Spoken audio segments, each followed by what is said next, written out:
இயேசு இந்த பூமியில பிறந்த உடனே எப்படி ஒரு தகப்பனுக்கு எப்படி ஒரு பரவசம் இருந்திருக்குமோ அதே போலதான் பரலோக பிதாவுக்கும் நிச்சயமாக ஒரு பரவசம் இருந்திருக்கும், ஒரு சந்தோஷம் இருந்திருக்கும்.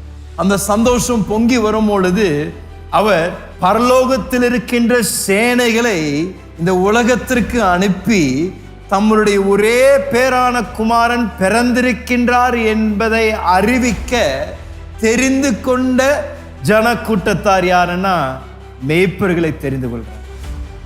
இன்றைக்கு நாம ஒருவேளை அந்த மேய்ப்பர்களை குறித்து நாம சிந்திக்கும் பொழுது நம்ம யோசிக்கிறோம். இன்னைக்கு ஏன்னா எனக்கு பல நேரத்தில் கிறிஸ்மஸ் கிரீட்டிங் கார்டில் கூட அநேக நேரத்தில் மிக அழகாக மேய்ப்பர்கள் எல்லாரும் அவங்க குச்சியை வைத்து நிற்கிறதும், பல நேரத்தில் நாடகங்கள் நடிக்கும் பொழுது மேய்ப்பர்கள் அப்படியே ரொம்ப பயபக்தியாக வந்து அப்படியே தொழுது கொண்டு மிக அருமையான ஒரு கூட்டத்தாராக நம்ம அவர்களை எண்ணுகின்றோம். ஆனால் முதல் நூற்றாண்டில் இயேசுவின் நாட்களில் மேய்ப்பர்களுக்கு அப்படிப்பட்ட ஒரு பெயரோ புகழ் இல்லை.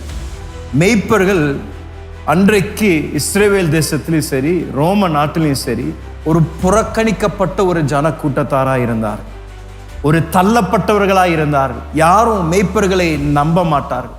இரவும் பகலும் வேலை செய்கின்றவர்கள்.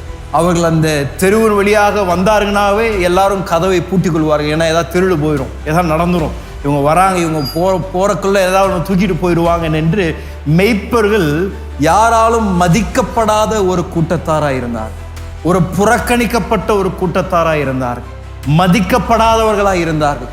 இப்படிப்பட்ட ஒரு கூட்டத்தாருக்கு ஆண்டவர் பரலோக சேனையின் தேவ தூதர்களை அனுப்பி இவர்களுக்கென்ற என்ன ஒரு ஆச்சரியமான காரியம்னா ஒரு பிரைவேட் கான்சர்ட் ஆண்டவர் தரார். என்னங்க கான்சர்ட் அப்படின்னா இன்னைக்கு எல்லாரும் எவ்வளோ காசு பணம் செலவு செய்து ஒரு பெரிய கான்சர்ட்டை போய் பார்க்க போறாங்களோ, அன்றைக்கு 2000 வருடங்களுக்கு முன்பதாக யோசிச்சு பாருங்க, இதற்கு தேவதூதர்கள் எவ்வளோ நாள் பிராக்டிஸ் செய்திருப்பாங்க.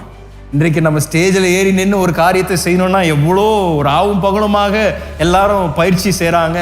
அன்றைக்கு தேவதூதர்கள் தேவகுமாரனை அறிவிக்கும்படியாக பாட தெரிந்து கொள்ளப்பட்ட சேனை எவ்வளோ தூரம் அவர்கள் பிராக்டிஸ் செய்திருப்பார்கள்.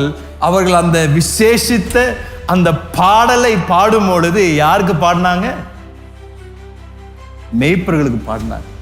புறக்கணிக்கப்பட்டவர்கள், தள்ளப்பட்டவர்கள், யாராலும் மதிக்கப்படாத ஒரு கூட்டத்தாருக்கு ஆண்டவர் தேவ தூதர்களை அனுப்பி இப்படிப்பட்ட ஒரு நற்செய்தியை தேவன் அறிவிக்கின்றார்.